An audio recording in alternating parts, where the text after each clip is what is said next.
BTC समस्तिनि जोंहा फनेन्द्र नार्जारि बिथां बिजाथिबो जानानै दा बिसायख'थिनि फोसावदिंनाय नैबे मेलखौ सालायनाय अनजालु आफादगिरि लोगोसेनो बेवहाय नुजाथिफैनो हादों नोंथांमोननिनो केन्डिडेट बिथां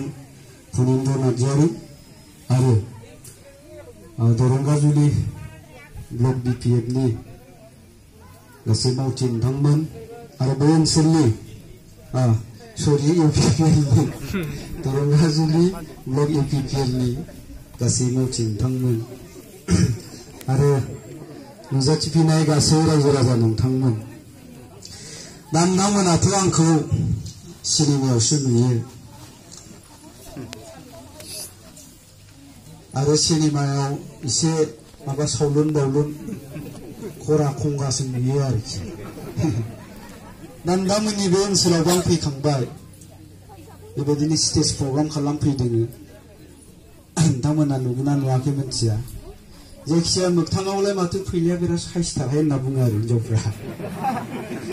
दा साइससो नंमारगोना नंमारा मिथिला दा आङो नोंथांमोनजों दिनै एसे आलादा महरैसो फैदों एक्टर महरै फैयाखै सासे राजखान्थिनि लिडार हिसाबैसो फैदों आरोखि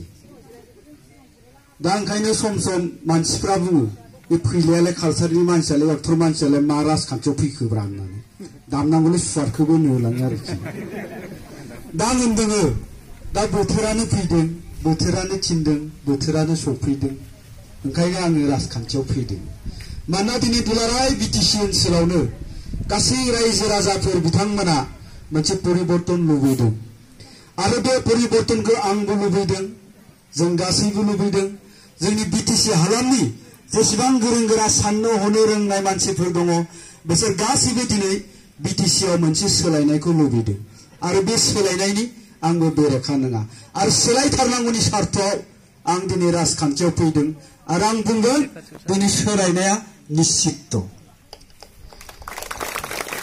दा ओंखायनो रायजो राजा नोंथांमोन आङो नोंथांमोनजों राजखान्थिनि सोमोन्दैसो खोथा रायलायगोन आरोखि जोङो परिबर्तन होनबाय थादों नङा होमबा जोंनो मानो परिबर्तन नांगौ आरो बे परिबर्तननि खोथाखौ जों दिनैल' बुङाखै गोबां सम सिगांनिफ्रायनो बुंबोबाय थादों जोंनि गोरों गोरा साननो हनो रोंनाय मानसिफ्रा एडुकेटेड मानसिफ्रा लेखा गोरों मानसिफ्रा ओंखायनो सोलायनांगौनि थाखाय भट होबोबाय थादोंमोन किन्तु जों सोलायनो हायाखैमोन ओंखायनो देग्लाय बे 2020 मायथाइयाव जाय गोरों गोरा सुबुंफोर एडुकेटेड मानसिफोर जायफ्रा सोलायनांगौनि थाखायल' भट होदोंमोन बिथांमोना दिनै बुंदों जों दिनै सोलायनांगौनि थाखाय खालि भटल' होबा जानाय नंला सोलायनांगौनि थाखाय जोङो रायजो राजाफोरनि खाथियाव थांनांसिगोन रायजो राजाफोरखौ बुंहैनांसिगोन रायजो राजाफोरखौ बुजायनांसिगोन होननानै दिनै जेसेबां गोरों गोरा मानसिफोर दङ एडुकेटेड मानसिफोर दङ दिनै UPPLनि हान्जानि जानानै खामानि मावनो ओंखारदों बेबायदि सोलायनांगौनि धोआ परिबर्तननि धोआ जोंनि BTCआवल' नङा बिनि सिगां भारत सरकारखौबो सोलायनांगौ होननानै मोनसे बिराद धौ फैदोंमोन जि समाव कंग्रेसआ भारत हादरखौ सालायबाय दंमोन बे समावबो जेरै जोंनि BTCआव मोनसे परिबर्तन नांगौ सोलायनांगौ होननानै रायजो राजाफ्रा दावराव जादों रायजो राजाफ्रा सोलायनो नागिरदों बेबायदिनो भारत हादरावबो भारत सरकारखौ सोलायनांसिगौ होननानै मोनसे धौ फैदोंमोन आरो बे धौनि गेजेरजोंनो भारत हादरावबो BJP सरकारा फैदोंमोन कंग्रेसनि उनावहाय थिग बेबायदिनो आसामावबो धौ फैदोंमोन जेब्लानोखि आसामाव BJPआ 7ल' MLA दंमोन बे MLAआनो बिराद रायजो राजाफोरनि सोलायनांगौनि मोनसे थौजों सेंग्राफोरनि सोलायनांगौनि मोनसे थौजों गोरों गोरा मानसिफ्रा बुंनायनि मोनसे दोहौजों आसामावबो जोंनि कंग्रेसनि उनावहाय तरुण गगैनि उनावहाय BJP सरकारा फैदोंमोन दिनै जोंबो नैबेहाय जोंनि BTCआव सोलायनायखौ लुबैदों आसामावबो सोलायनायनि उनाव जों गोबां सोलायनाय नुदों जोङो बुङो आसामाव BJP सरकार फैनायनि उनावहाय परिबर्तन जानायनि उनाव जोंलाय मा सोलायनाय नुखो जों गिबियावनो नुदों बे BJP सरकार फैनायनि उनावहाय आसामाव कारापसन फ्रि जादों मोनसे समावहाय मा जायोमोन ठिकादारफ्रा बबेबा दरसे गामियाव जुदि मोनसे स्किम मावोब्ला खारफाल मावोब्ला बे कंग्रेस सरकार थानाय समाव मा जायोमोन बे बेलेग गामिनि खालपारखौनो फट' खेबनानै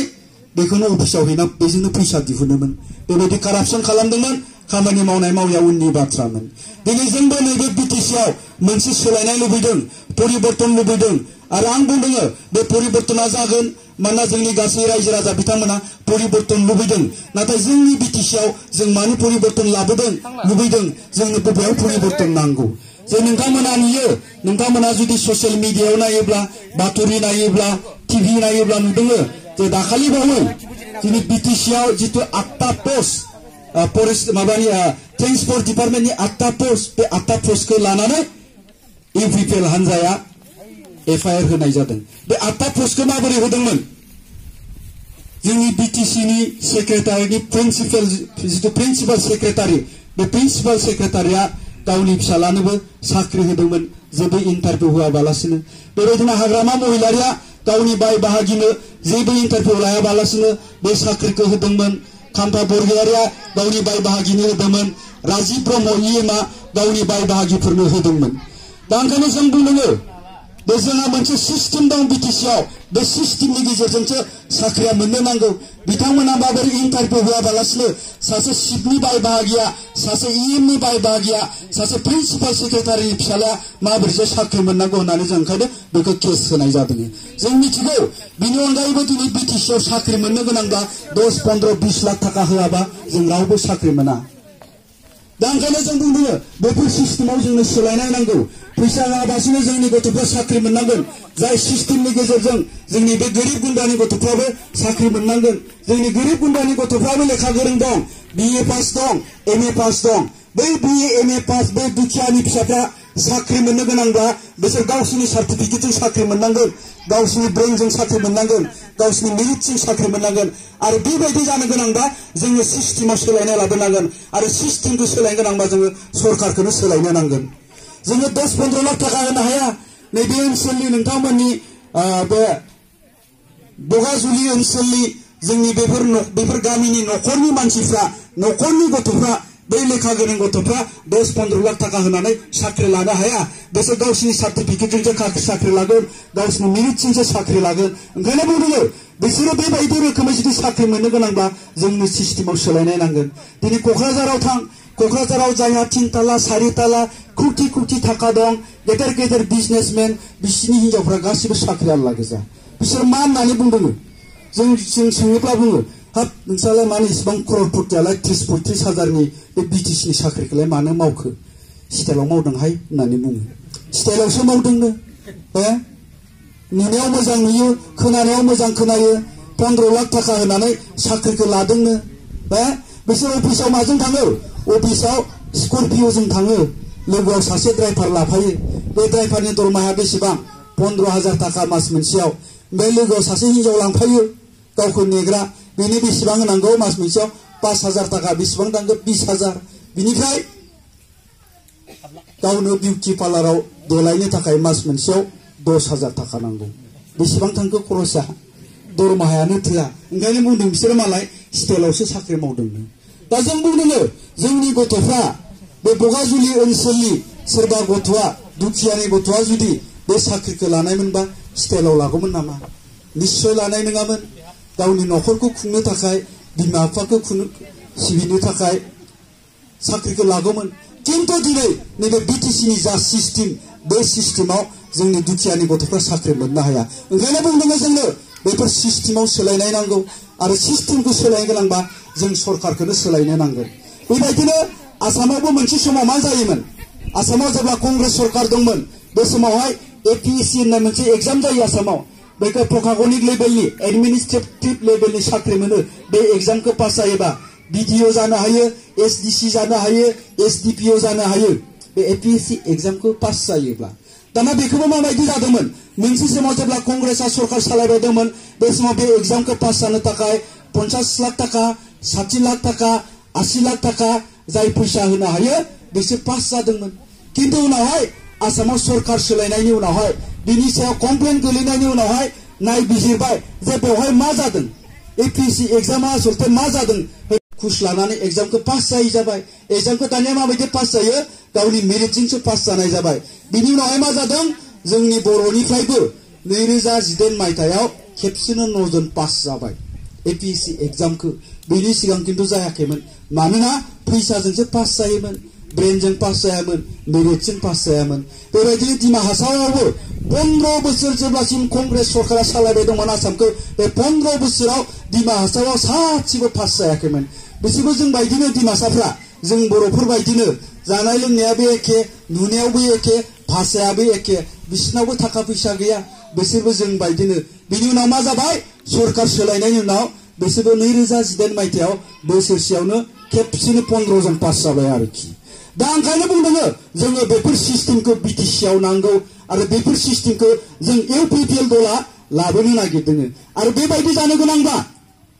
जोङो रायजो राजा गासैनिबो जोंनो हेफाजाब नांगोन रायजो राजा बिथांमोना भट होनो नांगोन भट होब्लासो इउपिपिएल हान्जाया सरकाराव फैगोन आरो सरकाराव फैयोब्लासो जोङो दिनै बेफोर सिस्टेमाव सोलायनायखौ लाबोनो हागोन हाग्रामा महिलारिया मा होनो আমার বিটিসিত কোনো আইন কানুন নাই आन्दाजोंसो सोलि थाखे होनना बुङो आन्दाजोंसो सोलिबाय थायो बिटिसिआ खोनायाखै मानोथांमोना बिटिसिआव मानो आयेन कानुन गैया मानो सिस्टेम गैया सिस्टेमखौ खिन्थु बिथांमोना फालियाखै बेबायदिनो लालु प्रसाद यादवआबो 25 बोसोर बिहारखौ सालायदोंमोन गावनि स्टाइलजों गावनि सिस्टेमजों जेब्लानिकि गावनि सरकारा गैला जाबाय ओमफ्राय मा जाखो दा लालु प्रसाद यादवआ जेलावसो दङ दिनै बिटिसिआवबो बेबायदि जानो थांबाय दं रायजो राजा नोंथांमोन दा ओंखायनो बुंदों जों बेफोर गासै सिस्टेमाव सोलायनाय लाबोनांगोन जा सिस्टेमनि गेजेरजों जोंनि गोरिब गुन्द्राफ्रा लाब जागोन जोंनि गोरिब गुन्द्रानि गथ'फ्राबो साख्रि मोनगोन थिग बेबायदिनो जोंनो एजुकेशन डिपार्टमेन्टआव जोंनो सोलायनाय नांगौ एजुकेशन जितु जोंनि सिस्टेम बे सिस्टेमावबो सोलायनाय नांगौ दिनै जोंनि गामिनि एजुकेशन सिस्टेमा मा जानानै दं जोंनि गामिनि एलपि स्कुला मा जानानै दं खिन्थु 17 बोसोर बिटिसिआव बिपिएफ हान्जाया सरकार सालायनानै एजुकेशन डिपार्टमेन्टखौ सालायनानै कुनु दिन बे 17 बोसोराव नोंथांमोननि बगाजुलि ओनसोलाव खाम्फा बरगयारि बिथां इएमआ फैनानै बे ओनसोलनि रायजो राजाखौ लानानै बे ओनसोलनि मास्टारफोरखौ लानानै बे ओनसोलनि इन्टेलेक्चुयेलफोरखौ लानानै बे ओनसोलनि साहित्य सभानि एबसुनि मानसिफोरखौ लानानै कुनु दिन सावरायफेराखै दिनै बे बगाजुलि ओनसोलनि एजुकेशन सिस्टेमा मा जानानै दङ दिनै जों नुनो मोन्दों जोंनि गामिनि एलपि स्कुलाव फरायनाय गथ'फ्रा दिनै क्लास 5 पास जानानै गावनि नामखौनो मोजाङै लिरनो रोङा क'क'आनो क्लियार नङा एबिसिडिखौनो रोंजोबा दाना बे गामिनि एलपि स्कुलाव फरायनाय गथ'फ्रा सोर बे जोंनि गोरिब गुन्द्रानि गथ'फोर थाखा गोनां माहाजोनफ्राथ' मालाय प्राइभेट स्कुलाव हैबाय दाना गामिनि एलपि स्कुलाव सोर फरायो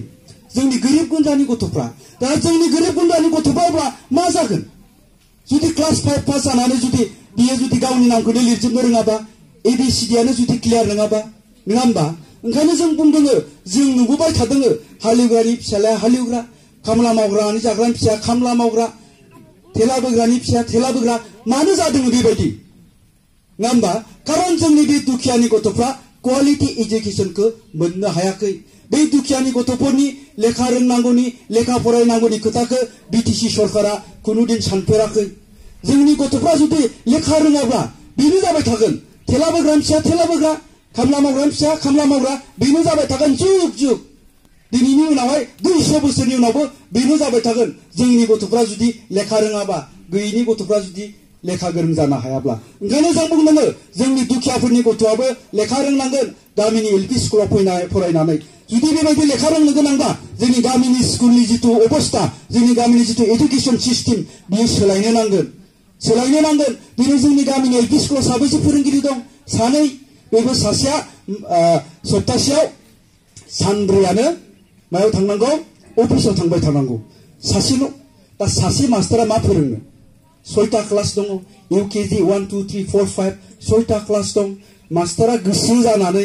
जेसेबां फोरोंब्लाबो बियो मोनसे क्लासाव पिरियडसेल' लानो हायो जायनि थाखाय मास्टारा गाव फोरोंनाय स्कुलाव गावनि गथ'खौनो फरायहोआ नङा होमबा दा जोङो बेफोर सिस्टेमाव सोलायनाय नांगौ जोंना एजुकेशन डिपार्टमेन्ट दं हिसाबै जों बुंबाय थादों बेफोर स्कुलाव जोंनो फोरोंगिरि नांगौ फोरोंगिरि थिसननो नांगौ फिक्सावबो होनांगौ होननानै जों बुंबाय थादों किन्तु बे 17 बोसोरा कुनु दिन बेफोर खोथाखौ सिन्था खालामाखिसै ओंखायनो जों बुंदोङो जोंनो बेफोर सिस्टेमाव सोलायनाय नांगौ आरो बेफोर सिस्टेमखौ सोलायनो गोनांबा जोङो सरकारखौनो सोलायनाय नांगोन दिनै आरो 17 बोसोराव दिनै बिटिसिआव बे बिपिएफ सरकारा कुनु दिन हंस्थाफोरनि खोथाखौ सानफेराखै आरो आं दहाय बुंदोङो जि एसे एनै साख्रि दङ बे साख्रिखौबो 10-15 लाख थाखा होनानैसो होनाय जादों बेनि अनगायै साख्रि मोननो हायि लेखा गोरों मानसि हठात साख्रि मोनथावि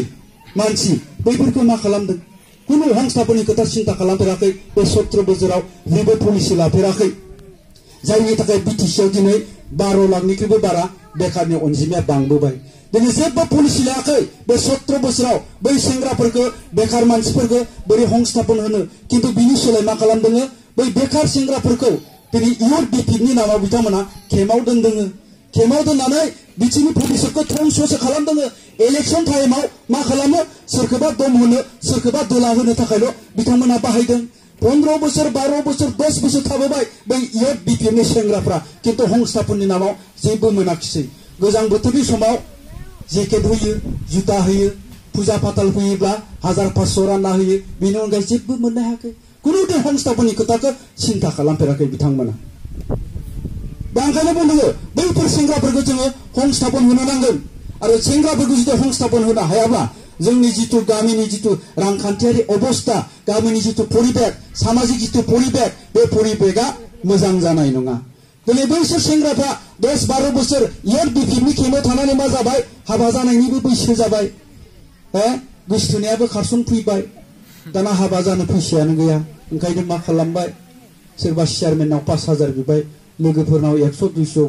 बुथुमबायनानै 15000 जों हाबा जाबाय हाबा जानायनि दान मोनसे उनावहाय हिन्जावा लोमजाबा मुलि थरसे बायनो फैसा गैया दिनै बे अबस्था नङा होमबा ओंखायनो दिनै जायफ्रा सिन्था खालामनो हादों जायफ्रा साननो हादों बै इउथ बिपिएफनि लिडारफोर गोबां केडारफ्रा दिनै इउपिपिएल हान्जाजों जइन जाबाय बेबायदिनो जोंनि जायगायाव बिदिनो जादों जोंनि कक्लाबारि समस्थियाव दिनै इउथ बिपिएफनि सेंग्राफ्राबो इउपिपिएल हान्जायाव जइन जाफैदों मानोना बिथांमोननो हंस्थापन नांगौ किन्तु हंस्थापननि नामाव बिथांमोनखौ थगायबोबाय थादों बेबायदिनो बिसिनि नाम होनानै सेंग्राफोरखौ पार्ट टाइम बाहायदों इलेक्शन पारपासनि थाखाय माखासे लब होनानै जोंनि जायगायाव बिदिनो गोदान गोदान सेंग्राफोरखौ फैनानै दा नैबे इलेक्शन टाइमाव नोंखौ बिएसयुनि प्रेसिडेन्ट होबायलै नोंखौ सेक्रेटारि होबायलै होननानै बहुत सेंग्राफोरखौ बुथुमनानै लादोंमोन दा थांनायनि उनावहाय 10-15 बिदिनो मास मोनसे थांनायनि उनाव मा जाबाय बिसोर जोंनि खाथियाव फैफिनबाय जोंनि खाथियाव फैफिननानै बुंदों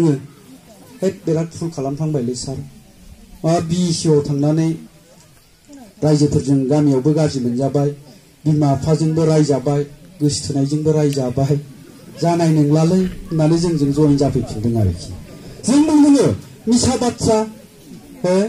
नोंसोरनो साख्रि होगोन होननानै लांदों टिका होगोन होननानै लांदों मिसा बाथ्रा नोंसोर दिनैसो थांनानै बहा साख्रि मोननो बहा टिका मोननो 17 बोसोर बेयाव खखा सानानै थानाय मानसिफोर दं बिपिएफ हान्जायाव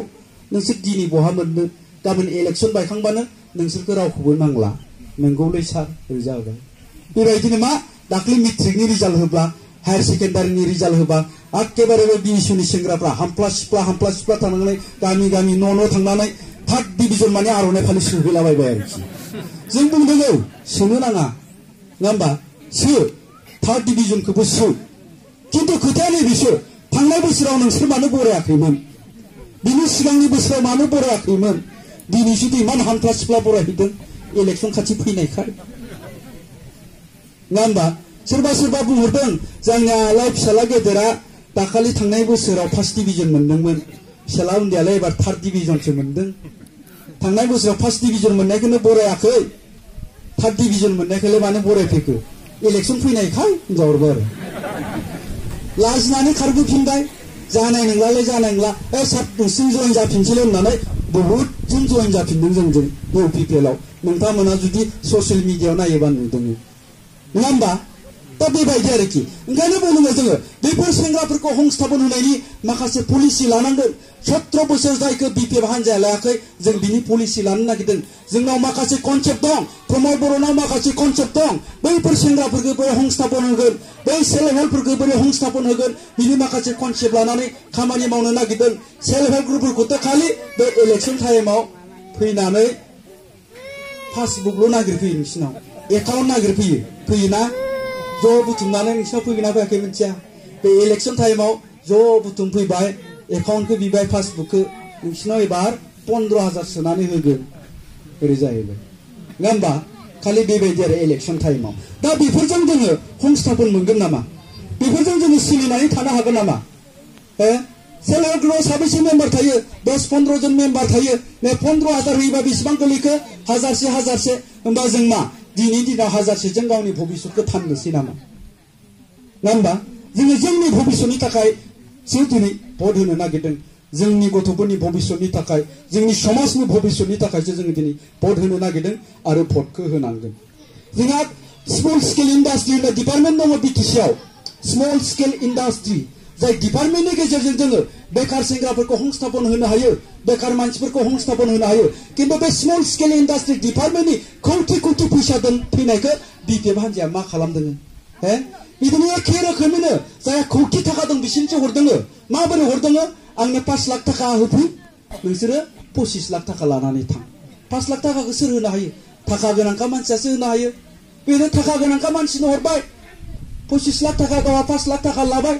ओमफ्राय कागजि पत्रयै मा दङ आंहा अमानि फार्म दं दाउनि फार्म दङ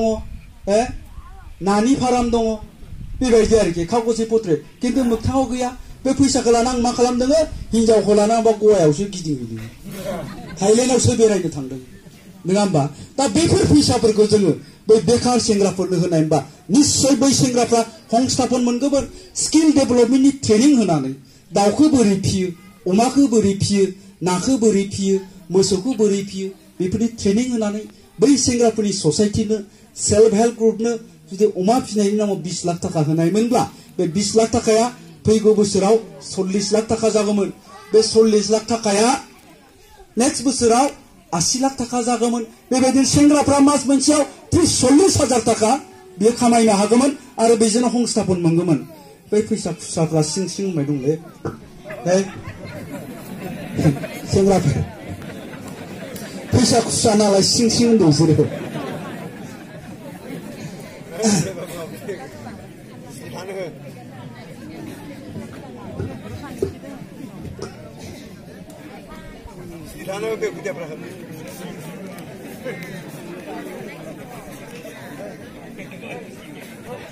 आंहासो दाय जालायगोन बे फैलाया खुदियाफोरखौ लानानै इलेक्सन फोसावनो फैयो राजखान्थिनि खोथा बुंनो फैयो होननानै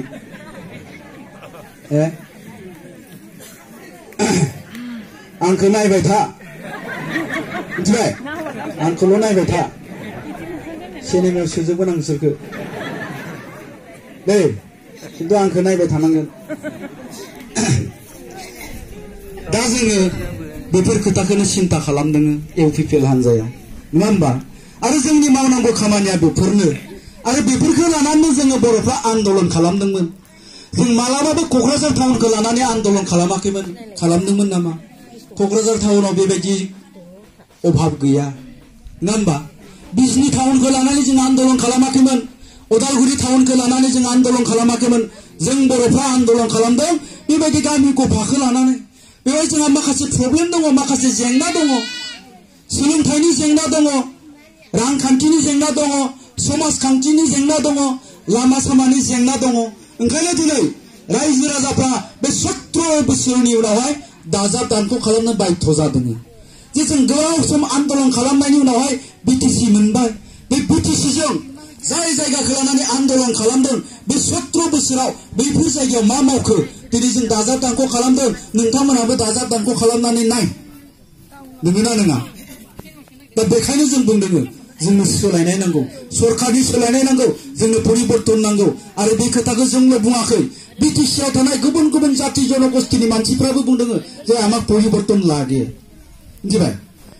दिनै रोजा रोजा लाख लाख गुबुन गुबुन जातिनि मानसिफ्रा इउपिपिएल हान्जायाव जइन जादों रोजा नङा लाखसो 4 लाखनिख्रुइबो बारबाय इउपिपिएल हान्जायाव देग्लाय जइन जानाया गुबुन गुबुन जाति जनगोष्ठीनि मानसिफ्राबो एखे खोथाखौनो सिन्था खालामदों ना बिथांमोनाबो मोनसे समाव बोराबनानै अबर' खालामदोंमोन किन्तु बुजिनानै मोनबाय अबर' खालामनानैबो माथो जेबो जायाखिसै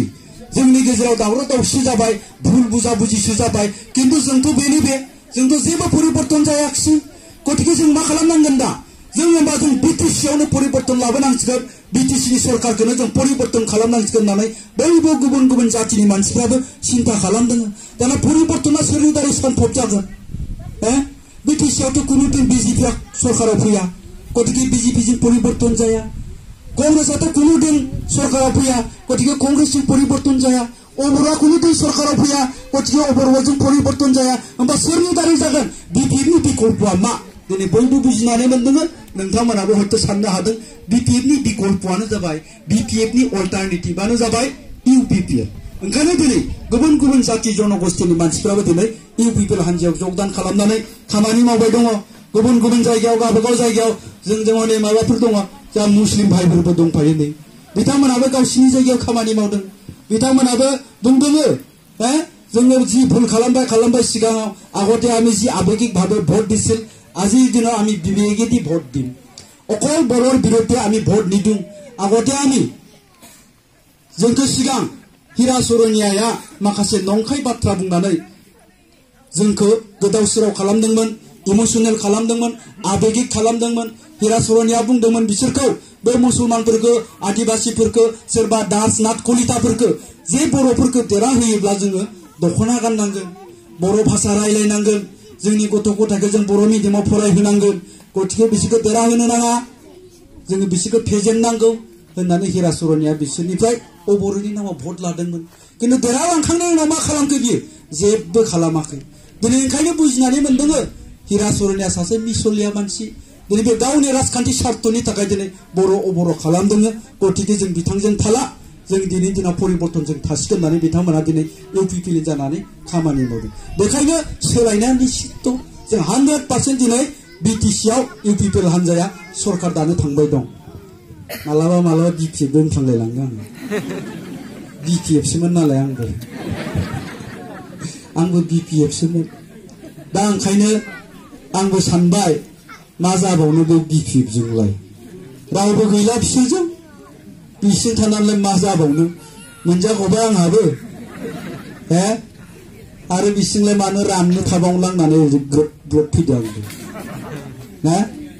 बेबायदि आरोखि दा ओंखायनो रायजो राजा नोंथांमोन बियो जाहैबाय माने सोलो गोरानि खामानि नोंथांमोनाबो बेखौनो दिनै खालामनो नांगोन आरो बयबो खालामनो थाखाय थियारि जादों नङा होमबा दा गतिके जों फैगौ समफ्राव इउपिपिएल हान्जानो भट होनो नांगोन किन्तु दिनै जोंनि सिगाङाव माखासे बेले बेजे खोथाफोरबो बुंलाबाय दङ इन्टेलेक्सुवेलनि नाम लानानै बुद्धिजीबीनि नाम लानानै जे बिटिआर सुक्तियावलायनो जेबो गैया जोंनि समस्तिनि बिपिएफनि केन्डिडेट धीरेन बर' बिथाङाबो गामि गामि हाबनानै जोंनि गामि गामि हाबनानै बुंथिंदों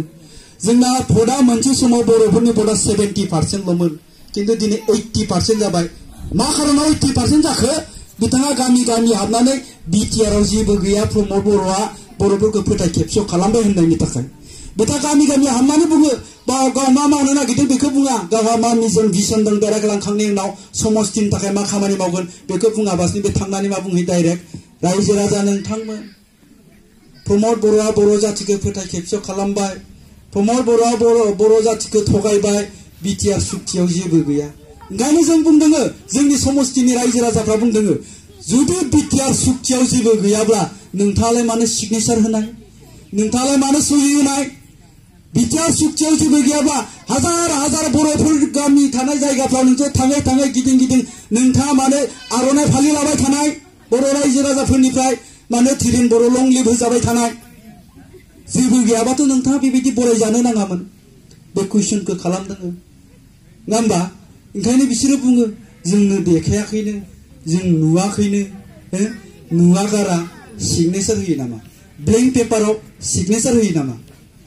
लेखा फरायनो रोङि मानसियासो ब्लेंक पेपाराव सिगनेचार होयो ब्लेंक चेकआव सिगनेचार होयो नामा नङा होमबा गतिके बेफोर गासैबो मिसा बाथ्रा मानो बुंदों धीरेन बर'आ दिनैनि दिनाव बियो एनडिपि नंलिया बियो बिपिएफआव जयेन जाबाय बिपिएफआव जयेन जानानै दिनै बिपिएफनि केन्डिडेट जाबाय ओंखायनो दिनैनि दिनाव मा बिटिआरखौ मोजां होननानै बुंब्लानो बिटिआरआ बहुत माबा माबि दं होननानै बुंब्लानो दिनैनि दिनाव बिपिएफआ पलिटिकेल माइनास दं कारन बिटिआरखौ बिपिएफआ लाबोआखै बिटिआरखौ लाबोदों प्रमद बर'नि दैदेननायाव एनडिपिफोरखौ लाफानानै बे बिटिआर सुक्तिया जादों गतिके बेयाव बिपिएफनो भट होनायनि कुनु कारन गैया ओंखायनो दिनै बिपिएफ हान्जाया बुंदों बिटिआरआव जेबो गैया बिटिआराव जेबो गैया किन्तु हाग्रामा महिलारिया मा होनदोंमोन सुक्ति जानायनि अखानायै हाग्रामा महिलारिया मा होनदोंमोन बिटिआर सुक्ति जिखिनि दफा আছে এইবিলাক যদি কার্যকরী হয় হিতুই বদলেন হবো बुंदोंमोन ना बिटिआर सुक्तियाव जा जा लिरनाय दङ बेफोर जुदि काর্যকরী जायोब्ला बेफोर जुदि मावफुं जायोब्ला बेनो बडलेण्ड जागोन रायजो राजा नोंथांमोन बिराद मोजां मोनसे सुक्ति खालामनानै लाबोबाय साननैसो उनाव मा बुंफिनखो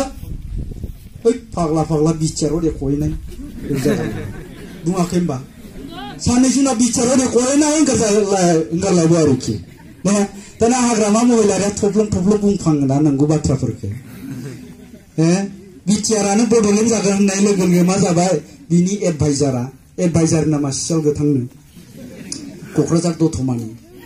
हरबाय बेखौ है जाम्बा नोङो बिटिआरखौलाय मानो बडलेण्ड जागोन होनना बुंदों बिटिआरानो बडलेण्ड जागोन होनोब्ला नोंनो भटखौ सोर होगोन भटखौ नोंनो सोर होगोन बिटिआरखौथ' नों लाबोआखै बिटिआरखौथ' प्रमद बर'आसो लाबोदों गतिके बिटिआरानो बडलेण्ड जागोनबा जागोन होननानै बुङोब्ला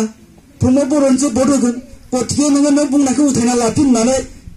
साननैसो उनाव है फाग्ला फाग्ला बिटिआराव रेख'हैनाय ओरै जागोन नङा होमबा बेबायदिनो मा जाबाय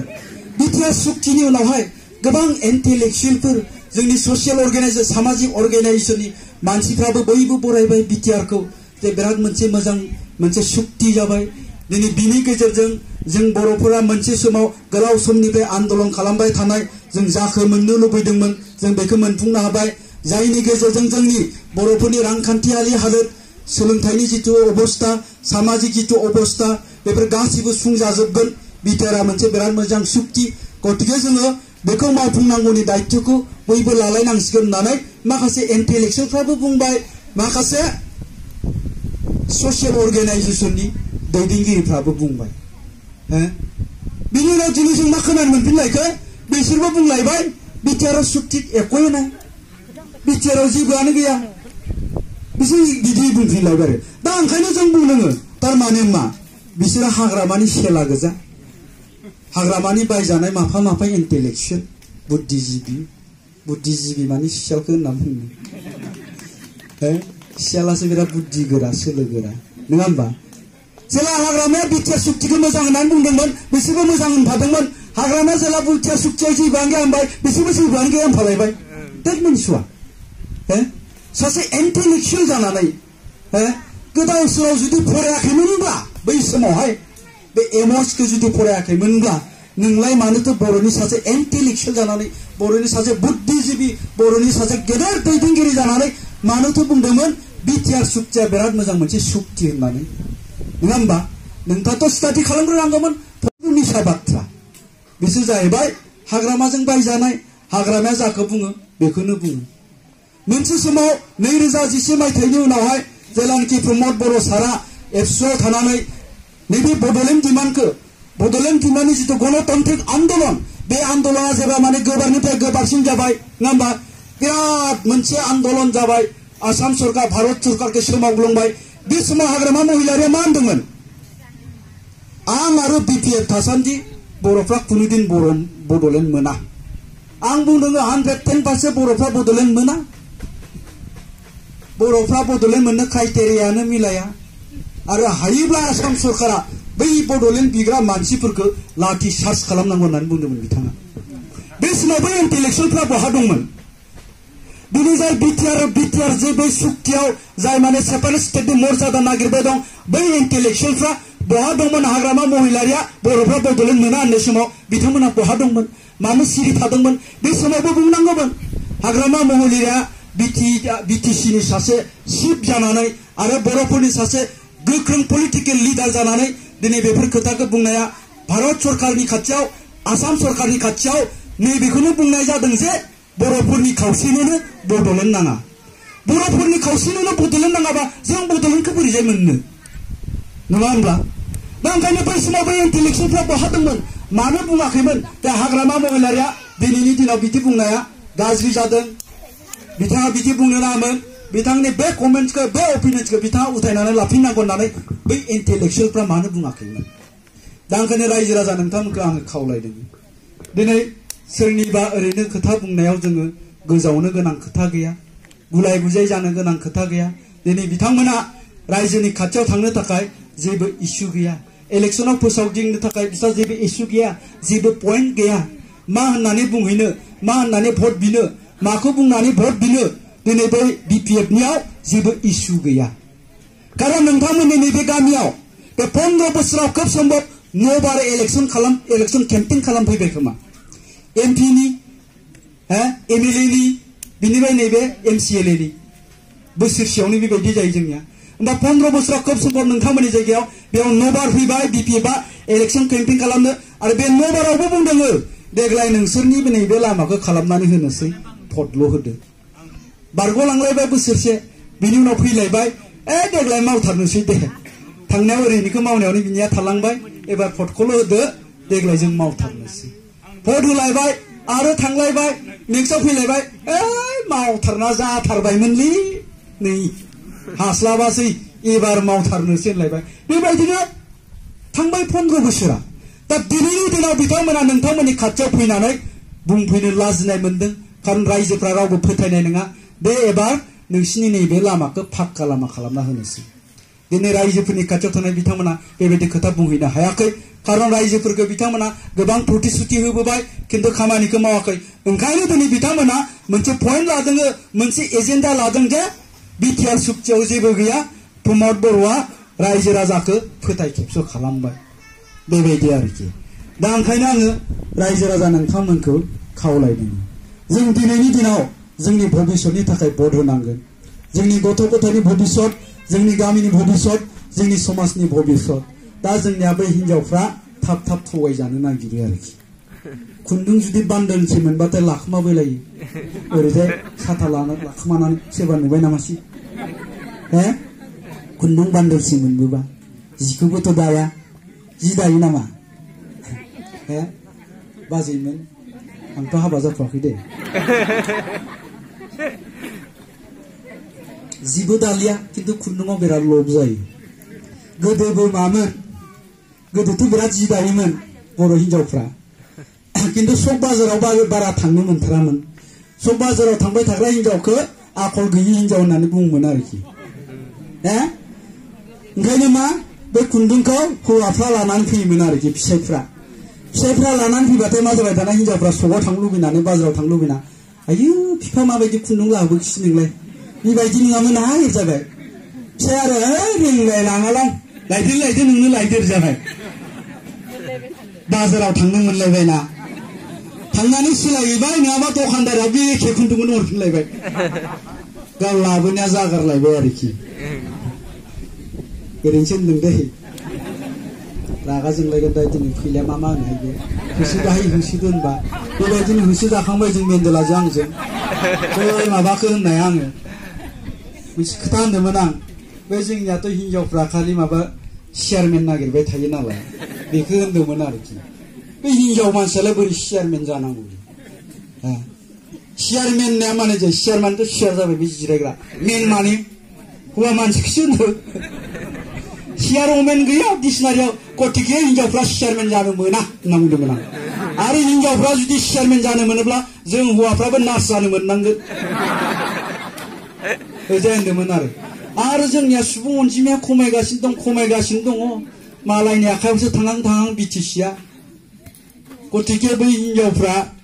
गावबा गावनि फिसायखौ सासेयाव साबा हाबा खालामनो एलाव होनांगौ होनदोंमोन आं बेबायदि मा होननाय बे फैलाया मा होनदों होसोदोर जाबाय आरो बाय होसोबाय नालाय खारबाय खारै खारनानै आंथ' खुनुरुखुम बासाव बासथाबनो मोनबाय मेन्देलायाथ' हमजादोंलै हमनानै बुंनानै मेन्देलानि थाफ्लिया दोलालाय बे दिननिफ्राय माबा मेन्देला आरो लाव बेगर बेराम जाबाय थायो हिनजावफोरजों बुजानानै ओंखायनो आं बिराद गियो हिनजावफोरखौ ओंखायनो हाबाबो जाथ'वाखै आङो हाबा जायैनि खारनाबो ओरैजाय आरोखि तारमाने बै गोदो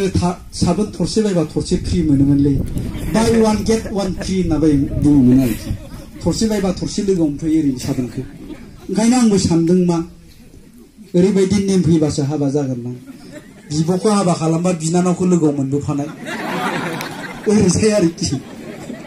बे समाबा माला फैयोथाय दा नेनायावनो 28 बोसोर जालायलांबाय आंनियाबो 30 बोसोरालागैथ' जाथारनांसिगोन बैसोआ 30 जायोब्ला दा बेबायदि आरोखि आरो बेबायदिनो जोंनो मुस्रि राननानै होयो ने मुस्रियाथ' माबायदि मुस्रिया ओरैजाय सोंनायनि उनाव फारसेखै बोफ्रोमबा फारसेखै ओरै जायो ओरै फारसेखै बोफ्रोमबा फारसे आरो ओरै जायो ओरै बोफ्रोमलाय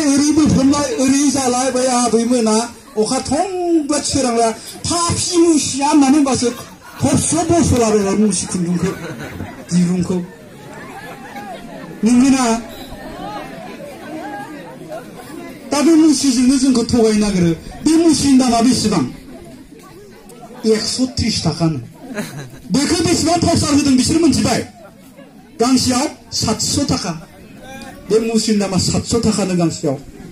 दा ओंखायनो जों बुंदों बिथांमोना मुसिखौ साप्लाय होदों रायजो राजाफोरनि थाखाय साप्लाय होआखै रायजो राजाफोरनो होनो होननानै होआखै गावसोर लानो थाखायसो मुस्रिनि साप्लाय होदों मोनथिबाय मानो 10 कौटि जुदि मुस्रि साप्लायनि नामाव फैसा फैयोब्ला बेखौ मा खालामो 2 कौटिनि मुस्रि बायनानै 8 कौटिखौ गावसोरनो जाबाय जों बुङो 8 कौटिनि मुस्रि बाय 2 कौटिखौ नोंसोर जा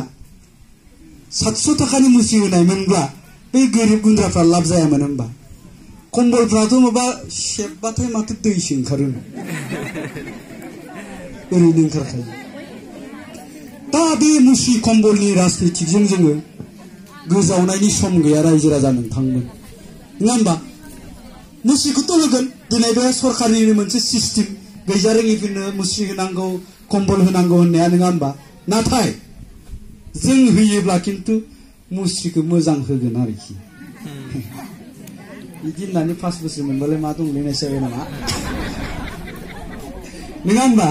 दा बेबायदि आरोखि दा ओंखायनो जों बुंदों जों सोलायनायनानै नायनि गोबां बुंथारदों माथो इउपिपिएलआ बिराद खामानि मावगोननो नङा होमबा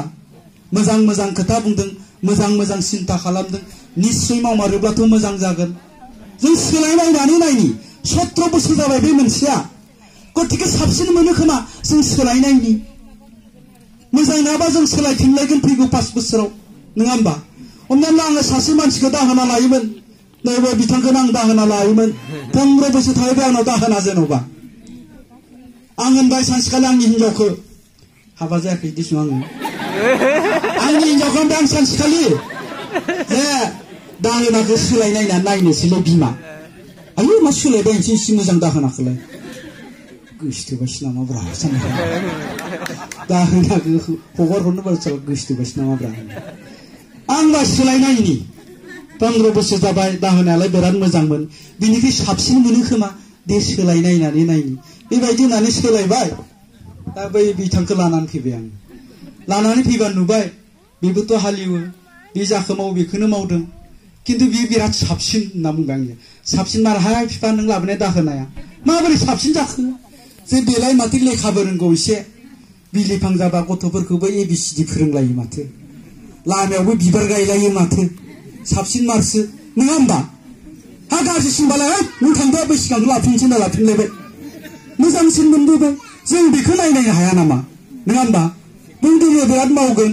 बिराद मोजां सिन्ता खालामदों बेखायनो जोङो जों सोलायनि नङा होमबा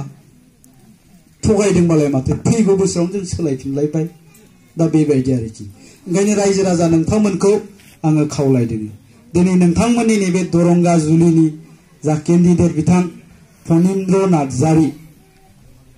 बे फनिन्द्र नार्जारि बिथांखौ आङो गोदोनिफ्रायनो मोनथिगौ दुलाराय बर' फरायसा आफादनि जानानै बिथाङा गोबां खामानि मावबोदों समाजनि गोबां खामानि मावबोदों गुबुन गावनि ओनसोलाव थानानै गुबुन गामिफ्राव थांनानै जोंनि समाज बेबस्थाया माबायदि जानांगौ जोंनि गथ'फ्रा माबायदि लेखा फरायनांगौ रायजो राजाफोरजों रायलायहैदों नङा होमबा लेखा गोरों मानसि आरो जाय लेखा गोरों मानसि बिनियावसो बे समाजनि सेन्टिमेन्टआ थायो समाजनि सेन्टिमेन्टआ बे लेखा गोरों मानसिनियाव थायो समाजाव मोनसे गोजोन बारहावाखौ लुबैयो दिनै जोंनि समाजाव जों मा नुनो मोनदों नोंथांमोनाथ' बिराद मोजां गुवार फोथार फुजा जागोन ना जाया मोनथिया खालि बेबायदि फोथार नुबाथाय जोङो खालि फुजाल' खालामो दाना बे फुजाफ्राव मा जायो जौ जुवानि बेपार जायो नंगौना दखना सोंथे सोंथे जोंना हिन्जावफ्राबो बेयाव जौ फानो जुवानि खेला जायो बे जायगायाव सोर फैयो जोंनि उन्दै उन्दै गथ'फोर क्लास 8 9 10 नङाबा HS first year second year फरायनाय बिसोर फैना बेयाव मा खालामफैयो जों बायदिया हाबनोथ' बिराद लासिंसिं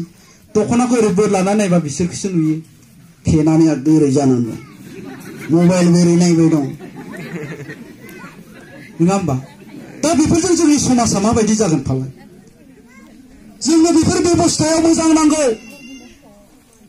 जोङो बेयाव जुवा होआबाबो जोंनि न'खरा सोलियो जोंनि समाजा सोलियो फुजा फाथालखौ जों खुंनो हायो जौ दखान होआबाबो जोङो न'खरखौ खुंनो हायो गुबुन गुबुन खामानि मावनानै जायखौ होनानै जोंनि फिसाफ्रानो जुदि गाज्रि जायोब्ला जोंनिलाय बेखौ मानो जों बुंदोङो आंनिया गथ'आ लेखा फरायहोनांगौ ओंखायनो आं जौ फानदों खिन्थु नोंनि फिसायानो बे जौखौ लोंदोङो लेखा फरायनायनि उनाव मा जागोन गोरोङानो जाबाय नोंनि गथ'आ जौ फाग्ला जायोबा बियो मायाव सोलिगोन दिनै मेट्रिक पास जाबाय फार्स्ट डिभिजन मोनबायनो ओमफ्राय मा जागारलायबाय फार्स्ट डिभिजन मेट्रिक पास जानायनि बहाबा लोगोनाव जौ लोंहैदोंमोननो लामायाव ट्रेक्टराव सौदावनानै दुब्ला सुजाबाय मा लाब जाखो बियो मा लाब जाखो बियो नङा होमबा दा जोंनि समाज बेबस्थायाव बेफोरखौ जोंनो सोलायनाय नांगौ जाय खोथाफोरखौ दिनै BPF हान्जाया खुनु दिन सिन्था खालामफेरा बरन्स जुवा होग्रा मानसि बांसिनानो BPF हान्जाजों सोमोन्दो थानायसो एबसुफ्रा बेफोरखौ बन्द खालामनो थांबाथाय दोला होनानै हरो खर'आनो दोलानानै फैयो नङा होमबा दा बेफोर खोथाखौ सिन्था खालामनो हानाय जोंनो ओनसोलाव लिडार नांगौ बेबायदि लिडारखौ जोंनो नांगौ आं बुंदोङो जोंहा बेफोरबायदि सासे मोजां लिडार मोनदोङो बिथां फनिन्द्र नार्जारि बेबायदि लिडारखौ जोंनो नांगौ नङा होमबा जाय बिथाङा जोंनि समाजनि थाखाय मोजां खामानि मावगोन समाजनि थाखाय मोजां खोथा सिन्था खालामगोन दिनै जोंनि लामाया बेजों टाइल्सनि लामा जामालाय मा जानो बे गामिनि मानसिया जुदि जौ फाननानै जानांगौब्ला बे गामिनि मानसिया जुदि थेला बोनानै जानांगौब्ला बे गामियाव जुदि लेखा गोरों मानसियानो गैयाब्ला टाइल्सनि लामा थामालाय मा जानो होमबा इम्परटेन्सआ जोंनाव बहा दङ जोंनि समाज बेबस्थाया नङा होमबा जों बेफोर खोथाखौबो सिन्था खालामनो हानांगोन जोंनि गथ'फ्रा लेखा गोरों जाथारनांगोन आरो लेखा गोरों जायाब्ला बे जेंनाया जोंनिफ्राय मालाबाबो गोजान जानाय नङा जायनि थाखाय जोंनि गथ'फ्रा उन्दै उन्दै समावनो क्लास 8 9 10 फरायनाय समावनो सिगारेट सोबो जौ लोङो देनद्राय जायो गान्जा सोबो नङा होमबा बेबायदिनो जोंनि समाजालाय बोरै मोजां जानो दा बेफोर बेबस्थायाव जोंनो सोलायनाय नांगौ आरो बेफोरखौ सोलायनो गोनांबा गासै खामानिया राजखान्थिजों सोमोन्दो दङ आरो बेफोरनि थाखायसो जोङो रायजो राजाफ्रा राजखान्थियाव बाहागो लादों खिन्थु बे 17 बोसोरानो बेफोर खोथाखौ सिन्था खालामनो रोङि सरकारनो जों मानो भट होबाय थानो ओंखायनो जों बुंदोङो जोंनो परिबर्तन नांगौ जोंनो सोलायनाय नांगौ जाय सोलायनायनि गेजेरजों जोंनि समाजा लाब जागोन जोंनि गोरिब गुन्द्राया लाब जागोन ओंखायनो आं रायजो राजा नोंथांमोनखौ खावलायनांगौ जों दिनैनि दिनाव जोंनि भबिष्यतनि थाखायसो भट होनांगोन जोंनि इयुननि थाखाय जोंनि समाजनि इयुननि थाखाय जोंनि फिसाफोरनि इयुननि थाखाय जों दिनैनि दिनाव भट होनांगोन रायजो राजा नोंथांमोन जों 500,000 थाखाजों बायजानायनि सम गैलिया 500,000 थाखाजों जुदि जों दिनै बायजायोब्ला बेखौ 5 बोसोर जों भुगिनांगोन दिनै नों भट होनानै सोरखौबा देरहाहोयोब्ला गोरोन्थि मानसिखौ देरहाहोयोब्ला नों बेखौ गाबोन सुद्रायफिननो हानाय नङा 5 बोसोरनि उनावसो नों सुद्रायनो हागोन आरो 5 बोसोराव जोङो बन्चित जाना थानांगोन आरो समाजा जोंनिया गाज्रि जाबावगोन ओंखायनो आं नोंथांमोनखौ गले गले खावलायदों बे जोङो फै बयबो सोलायनायनि थाखाय भट होनि जोंहा सासे मोजां केन्डिडेट मोनदों सासे मोजां बिजाथि मोनदों जों बेखौ देरहाहोनि ओंखायनो आं नोंथांमोनखौ खावलायदों फैगौ समफ्राव जोंहा BTC बिसायख'थिया जायोब्ला नोंथांमोन गासैखौबो ट्रेक्टरनि सावगारियाव भट होनानै बिथां फनिन्द्र नार्जारिनि देरहानायाव आरोबाव आगानसे बारायहोबावनो थाखाय आं नोंथांमोनखौ खावलायनानै आंनि बिबुंथिखौ बेखिनियाव फोजोबबाय गोजोन्थों खुलुमबाय थेंक इउ